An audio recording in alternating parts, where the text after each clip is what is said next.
Minhas boas-vindas ao quadro Língua Falada no Movimento 140. No vídeo de hoje, nós vamos responder à pergunta: será que o inglês já deixou de ser uma língua estrangeira? Como é típico desse quadro, nós avaliamos sempre as notícias recentes sob o ponto de vista linguístico. Então já deixa aqui nos comentários se você concorda que o inglês já não é mais uma língua estrangeira, e sim uma língua franca, de uso comum a todos no mundo. A matéria saiu em espanhol no El País e tem o título: o inglês já deixou de ser um idioma estrangeiro? Então a pesquisa feita pelo British Council indica que o inglês tem um caráter de língua franca, ou seja, de uma língua global, usada por todo mundo no mundo. A gente vai falar um pouco mais sobre essa ideia de língua franca e faz aqui umas reflexões sobre o papel do idioma, na multiculturalidade, na tecnologia, nas redes e no futuro, por exemplo, do próprio idioma inglês. E a matéria abre aqui colocando o potencial número de falantes de inglês, claro, de acordo com The Cambridge Encyclopedia of the English Language. Com essa pesquisa, teria em torno de 2,3 bilhões de falantes da língua inglesa no mundo todo. É claro que apesar de a gente saber que o inglês está espalhado pelo mundo todo, de uma forma até empírica, a gente consegue perceber o seu uso em todos os lugares, a gente vai falar mais sobre alguns dados que indicam isso,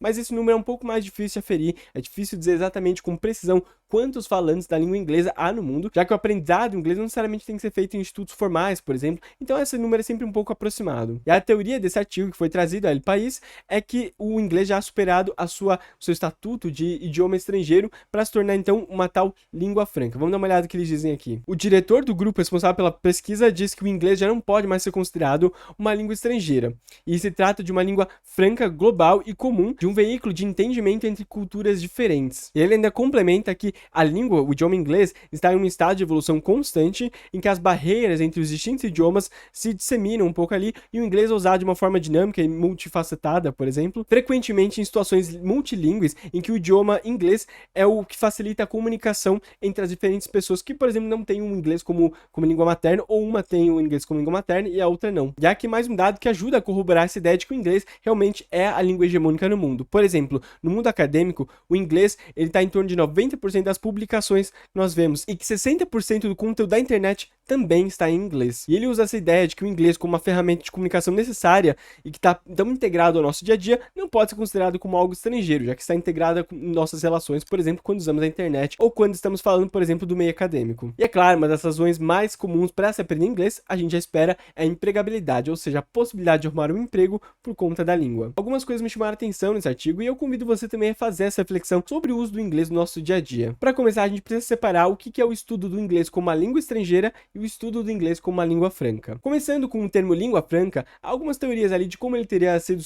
surgido, por exemplo. Há uma teoria que diz que vem, por exemplo, do árabe, de Lisan al-Farang, falando que era uma língua de comunicação entre o mundo árabe e o mundo ocidental, vamos dizer assim, ali no século IX, para fazer as trocas comerciais entre o mundo árabe, por exemplo, e o mundo ocidental, ali do Mediterrâneo especificamente. E há uma corrente de teorias que diz que esse termo faz referência ao reino dos francos, a língua falada pelos francos, que era mais ou menos hegemônica pelo seu poder econômico e político ali na região do Mediterrâneo, por exemplo, especificamente no século XVII. E eu deixei aqui embaixo na descrição algumas referências de artigos que, infelizmente, é claro, como é o tema desse vídeo, estão em inglês, porque é onde nós temos a maior produção, como nós vimos aqui, de produção acadêmica. Então, se você conseguir ler em inglês ou usar alguma ferramenta de tradução, já vai dar para pelo menos traduzir essa primeira parte, falando sobre a origem do termo, falando sobre os problemas, por exemplo, dessa ideia de língua franca. E um dos principais aspectos dessa ideia de língua franca, você encontra em 4 artigos, em 4 referências a esse termo, é a ideia da não territorialidade e a não culturalidade dessa língua. Ou seja, nesse começo, nessa época em que se usava essa ideia de língua franca, como nós dissemos, pode ser ali no século IX, com os árabes, pode ser ali no século XVII, por exemplo, na região do Mediterrâneo, a ideia de que a língua franca era um tipo de um pidgin, ou seja, uma língua ali criada com base na interação entre outras diversas línguas, que não tem a ideia de ser uma língua que aborda todos os aspectos de vida de uma pessoa. Por exemplo, ela não vai usar essa língua como uma forma de identificação, por exemplo. É uma forma de língua normalmente simplificada, que não tem muita complexidade e nem todos os elementos de todas as línguas que estão em contato ali. E a ideia, então, normalmente, é viabilizar o comércio, as trocas comerciais entre diferentes povos que falam diferentes línguas e têm diferentes culturas. Portanto, uma das principais características da língua franca, ou das línguas francas que se tiveram aí pelo mundo, é a ideia de que ela não tem uma territorialidade específica, ou seja, não é um país só que fala essa língua, são vários países que em contato, ou vários territórios que falam línguas diferentes, que estão em contato e usam essa língua dessa forma, ou seja, para viabilizar trocas no geral, mas principalmente econômicas. E também a ideia de que ela não está associada a nenhuma cultura específica, específica. E para quem já estudou um pouco do Esperanto, já percebeu que a ideia de criar essa língua artificial era uma ideia mais ou menos como essa, ou seja, criar uma língua que não tem nenhuma relação cultural com nenhum povo, com nenhuma cultura específica, para viabilizar a comunicação de uma forma, vamos dizer assim, neutra. E a noção de neutralidade é muito importante para o que nós entendemos como língua franca, ou seja, tem que ser uma língua que a princípio é neutra. Então, como esse artigo que nós vimos aqui no El País e outros artigos também defendem, o inglês já não seria mais uma língua própria de um país, dos Estados Unidos ou da Inglaterra ou de outros países que têm o inglês como língua oficial, língua nativa, por exemplo. Ela já não pertenceria mais a essas comunidades, já que as comunidades do mundo todo usam a língua, atualizam a língua e usam formas da língua que talvez os nativos não usassem. Ou seja, existe uma forma de inglês internacional, um inglês que não está associado necessariamente com as formas culturais dos países nativos, que falam essa língua de forma nativa. Mas acho que você já deve ter começado a perceber qual que é o problema dessa ideia de uma língua franca neutra, o global, o comum a todos os povos. Para entender um pouco melhor esse assunto, a gente tem que pensar de onde surgiu essa hegemonia do inglês. Como vocês já devem ter aprendido em alguma aula de história, por exemplo, na época do Império Romano, por exemplo, o latim era a língua veicular, vamos dizer assim, que foi hegemônica na Europa toda e em boa parte até daquela parte mediterrânea, até na parte, por exemplo, ali do norte da África. E a partir do latim vulgar, que não era usado, por exemplo, nos autos, nas partes escritas, pela aristocracia, por exemplo, esse latim foi se diversificando e virando as línguas latinas que nós conhecemos hoje, como, por exemplo, o italiano, o espanhol, o português também. Mais ali pra frente, mais perto do século XVIII, nós temos o uso do francês como uma língua de comunicação comum, vamos dizer assim, ou seja, para facilitar a comunicação entre diferentes povos, o francês era a língua escolhida, é claro, pela expansão ali, pela influência do reino da França. Mas foi no século XIX que o inglês se estabeleceu no mundo todo como uma língua muito importante para a comunicação entre diversos povos, já que a expansão do Império Britânico tomou proporções globais, obviamente, e também ali o desenvolvimento da industrialização desse país, que começou então a produzir novos conhecimentos, a produzir novas formas de uso de tecnologia, acabaram sendo importadas junto com a sua influência colonial e também linguística. E como vocês sabem, também no século XX, por exemplo, depois das guerras da Europa, que acabaram com esses países economicamente, os Estados Unidos ocupou esse espaço do Império Britânico, o que explica também uma das facilidades com por que o inglês dos Estados Unidos, por exemplo, se espalhou pelo mundo ou continua ainda tendo uma influência tão grande. É uma continuação do Império Britânico, que já tinha espalhado essa língua pelo mundo. E agora que a gente entra numa parte bem delicada, bem interessante dessa parte sobre a expansão linguística do inglês. Esse sistema aqui foi desenvolvido por um linguista estadunidense, Carreau, não sei como fala o nome, desculpa, mas ele fala aqui sobre a ideia dos círculos do inglês, mostrando, por exemplo, a influência de acordo com o uso do inglês. Como a gente pode ver, por exemplo, existe um centro principal ali, que são os países que falam inglês como língua materna, por exemplo, os Estados Unidos e o Reino Unido,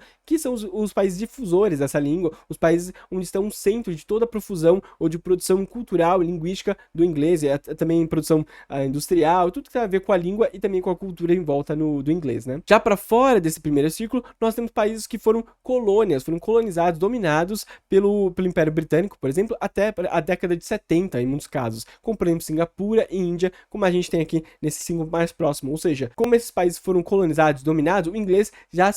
penetrou e por terem sido colônias, por terem sido dominados pelo Império Britânico por tanto tempo, o inglês já permeia as formas de sociabilidade, ou seja, as formas de socialização de língua, por exemplo, linguística, tem a ver com o inglês, já que eles foram ocupados e obrigados a usar a língua por muito parte da sua história. E um pouco mais para fora, nesse círculo de expansão, tem uns países que não foram diretamente colônias do Império Britânico, não tiveram o uso do inglês direto no seu território, mas que estão no radar de expansão cultural, política, econômica e também tem a ver com a língua, por exemplo, desses países do centro mais principal, ou seja, os lugares para onde o inglês, como, vamos dizer assim, um veículo de tudo que representa a economia, a política dos Estados Unidos, do Reino Unido, por exemplo, é para onde eles estão mirando, para expandir a sua cultura e a sua forma política e econômica de ser. E essa noção do inglês global, como eu acabei de dizer, tem tudo a ver com a ideia da colonização. Então, se formos olhar, por exemplo, alguns sites que trazem estatísticas de quais países usam o inglês como língua oficial do país, por exemplo, nós vamos perceber que existe uma sobreposição dos países que foram colônias do Império Britânico, como a gente pode ver nessa lista aqui, todos os países que foram, ou territórios que foram colonizados pelo Império Britânico, normalmente, ou a maior parte deles acaba preservando essa língua como língua oficial no seu território. E isso, então, mostra a sobreposição da colonização do Império Britânico sobre esse país e o uso da língua do inglês, por exemplo. Então, não é nenhuma coincidência o inglês ser uma língua tão difundida pelo mundo e não tem nada a ver com o que algumas pessoas dizem pela sua, por exemplo, talvez gramática simplificada. Uma língua mais simples ou mais difícil que outra língua tem tudo a ver com um ponto de partida. Ou seja, não existe nenhum critério científico para dizer que o inglês é uma língua mais difícil, por exemplo, que o chinês. Aliás, tudo vai depender da língua nativa da pessoa que aprende. Então, se eu estou num contexto, por exemplo, de países asiáticos, tem um sistema de língua parecido, por exemplo, com o chinês ou até com o japonês, eu não vou achar, por exemplo, uma língua que usa esse sistema tão difícil quanto, por exemplo, aprender o inglês, tem um sistema completamente diferente. Então, as razões científicas que nós temos, por exemplo, apontam para um caso muito mais claro, por exemplo, de uma herança do colonialismo do Império Britânico e também da expansão do Império Estadunidense, que depois ali do século XX, por exemplo, começou a espalhar a sua política, a sua economia diretamente interferindo na política dos outros países, por exemplo, do que uma suposta língua simplificada ou língua fácil de aprender, por exemplo. E é esse o ponto que nós chegamos aqui, a ideia do imperialismo linguístico. Esse termo foi cunhado pelo linguista Richard Phillipson, que fala sobre a ideia de que a língua é o veículo de expansão não só de uma forma linguística, mas de todo um aparato cultural, político e econômico que interfere também na profusão dessa língua. E essa difusão acontece do centro do círculo que nós vemos aqui nesse esquema que eu apresentei anteriormente para a periferia, ou seja, a profusão da língua inglesa é um esforço consciente e ativo desses países do centro ali do círculo, que também são o centro do capitalismo, o centro da produção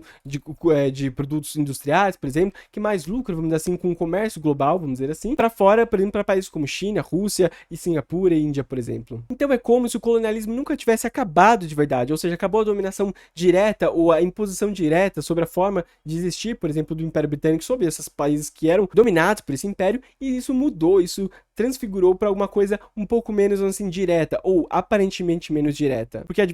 Porque a quantidade de empresas que estão ligadas, por exemplo, que tem a sua sede nos Estados Unidos ou no Reino Unido e que estão atuando em partes, por exemplo, bem importantes da economia, como energia, saúde e água, por exemplo, até a distribuição de água, como a gente pode ver no Chile, por exemplo, essas empresas estão ligadas a grupos que têm a sua sede e que geram muito lucro e fazem rodar a economia de uma forma positiva nos países de origem, no caso, nos países anglo-saxãos, no caso do Reino Unido e dos Estados Unidos. E mais do que isso, nós temos que pensar, por exemplo, quais são os órgãos, os institutos que gerem o ensino da língua em todo o mundo. Então você pode pensar, por exemplo, nas provas de proficiência que você faz no inglês, que são geridas pelos países que têm a língua nativa, por exemplo, como o inglês, que é o Reino Unido e os Estados Unidos. E aí tem diversos testes que são os mais famosos, de Cambridge, de Oxford, o TOEFL, por exemplo, todos esses testes que são necessários, por exemplo, ou são exigidos por empresas e por cursos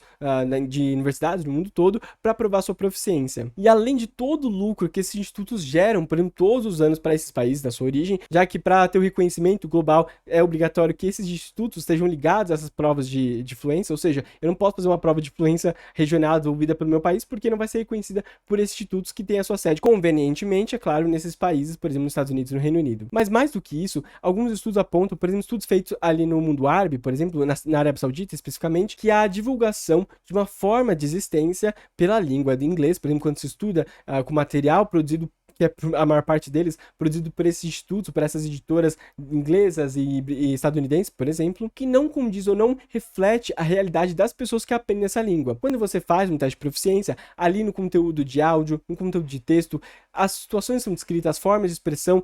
até as expressões idiomáticas, assim, refletem uma cultura que não faz parte do seu país. E você pode pensar, bom, isso é normal, aliás, eu estou aprendendo uma língua estrangeira, eu também aprendo a cultura do país. Mas o que a gente tem que pensar é, se o inglês está tentando tomar esse espaço de uma língua franca, ou se as pessoas querem entender o inglês como uma língua franca, ela não deveria ser neutra, sem território e sem cultura? Porque a gente percebe que essa ideia de uma língua franca, ou seja, uma versão talvez simplificada, uma versão de uma língua que só é usada para comunicação, por exemplo, não se aplica ao inglês atual, porque ele traz consigo toda uma bagagem econômica, política e social também, que não está prevista, por exemplo, nessa ideia de língua franca. Então, todo o material de inglês que nos é dado, toda a profusão do ensino de inglês, até por pessoas que não são desses países, então pessoas que ensinam inglês como língua estrangeira, que são do próprio país, né, de origem, que não é o Reino Unido, os Estados Unidos, mas que divulgam a língua, também começam a reproduzir essas formas de existência que não são próprias daqueles países. E com isso gera ainda, como nós falamos agora, essa continuação da ideia de colonialismo, mas por meios muito mais sutis, por exemplo, do que aquela dominação direta de uma matriz, uma colônia. Eu sempre lembro do caso da banda sul-coreana BTS, que numa entrevista ali em inglês, algum deles falava inglês, e quando foram perguntados de onde eles tinham aprendido, eles citaram Friends, a série que foi muito divulgada no mundo todo, nos anos 90, também no começo dos anos 2000, e até hoje faz bastante sucesso ali, e é bem reconhecida no mundo todo por várias culturas diferentes. E o que a gente tem que pensar é que essa série, ela não só divulga, por exemplo, a língua inglesa, ou não só auxilia para quem quer aprender, por exemplo, a língua inglesa, ela divulga uma forma de existência, uma forma de ser que representa um lugar muito específico, um território muito específico, que são os Estados Unidos. E muitas vezes a gente acaba tendo uma falsa impressão de que esse mundo, na verdade, é o nosso mundo, ou seja, que essa forma de socialização, essa forma de existência também é nossa e a gente se identifica com ela. Mas a gente não pode esquecer como que nós somos influenciados o tempo todo pelo inglês e com essas formas de vivência que são próprias dos Estados Unidos e do Reino Unido, por exemplo. Então, o fato de muitas pessoas acharem que o inglês é muito fácil ou achar que a série Friends reflete a sua forma de existência tem tudo a ver com esse esforço ativo desses países para divulgar a sua cultura, a sua forma de ser no mundo todo, para que, por exemplo, políticas e tratados econômicos e tudo isso, toda essa influência direta seja muito mais bem aceita. Aliás, não só bem aceita, mas estimulada pelos próprios nativos daqueles países que não são do Reino Unido e dos Estados Unidos. Nós, por exemplo, dos países latino-americanos, não participamos desse tal mundo ocidental. Nós não somos europeus, nós não somos estadunidenses ou canadenses, por exemplo, ou australianos, nós não somos parte desse mundo, mas nós somos o tempo todo estimulados a pensar que isso faz parte da nossa cultura e isso faz parte do que nós somos. Então, o inglês, como uma língua franca, não deveria ser, por exemplo, uma língua de identificação cultural, porque ela, no caso, como nós falamos, ela tem um objetivo direto de ser uma língua de trocas comerciais, vamos dizer assim, mas que nesse caso a gente percebe que o inglês não é usado então como uma língua franca, é usado como uma língua de apropriação cultural, uma língua que divulga o imperialismo daqueles países que têm essa língua como língua nativa e que colocam nessas outras culturas a sua forma de existir como a forma mais legítima, ou como a forma como todo mundo deveria ser. E até mesmo o linguista Richard Felisman, que cunhou esse termo imperialismo linguístico, que nós falamos anteriormente, diz que o inglês não deveria ser chamado de língua franca. Talvez uma língua econômica, uma língua cultura, uma língua acadêmica, por exemplo, mas não uma língua franca. E essas ideias que eu tô falando aqui tem tudo a ver com um termo ou com uma ideia que é muito divulgada no meio linguístico, que é a comoditização da língua, que é a transformação da língua num commodity, ou seja, num produto de troca. No caso do inglês, então, nós deixamos como segundo plano as funções mais primárias da língua, que é a comunicação, etc., para transformar aquilo num bem comerciável no mercado. Ou seja, desassociamos toda a ideia cultural, a ideia de identidade associada ao que nós entendemos como língua e tornamos aquela língua, aquela forma linguística, vamos dizer assim, num bem comerciável entre mercados, que faz, por exemplo, que as pessoas têm que aprender como se fosse um pré-requisito de emprego, por exemplo, para arrumar um emprego. E é claro, nós não vamos deixar de aprender o inglês. O inglês é importante porque, apesar de não concordar com essa comoditização da língua, ou apesar de não concordar com a forma com que o inglês se espalha pelo mundo, porque tem ali os interesses dos países daquele centro no círculo que eu mostrei anteriormente, por exemplo, eu acho que é importante como uma língua de comunicação, isso é importante mesmo, mas a gente tem que sempre lembrar que todas as mensagens e as formas de representações que vêm com o ensino da língua refletem a percepção desses países e não a nossa. É só ver, por exemplo, como que esses materiais de inglês refletem, por exemplo, outras culturas, por exemplo, e pensar como o inglês, como segunda língua e não como uma língua franca, sempre prioriza uma forma cultural de existência, uma forma de uso do inglês, e não privilegia, por exemplo, o inglês como o seu uso global, ou seja, o seu uso mesmo como trocas comerciais. Então não prioriza, por exemplo, o inglês usado por árabes, não prioriza o inglês usado, por exemplo, por moçambicanos, por exemplo, não prioriza o inglês usado por colombianos, por exemplo, nas suas interações internacionais ou multilingües. Prioriza, então, uma forma de existência associada à cultura dos países que falam inglês, no caso, Estados Unidos e do Reino Unido. Muito obrigado por ver esse vídeo até o final. Já deixa aqui o seu curtir, se inscreva no canal para acompanhar mais conteúdos como este. Você também pode deixar aqui embaixo comentários e até sugestões para próximos temas. Nós temos lives de segunda-feira e de quinta-feira às 8 horas da noite, então acompanhe também essas lives para a gente poder ter uma troca mais direta. Também não deixe de acompanhar o Instagram, movimento.140, e o TikTok, movimento 140. Muito obrigado e até a próxima.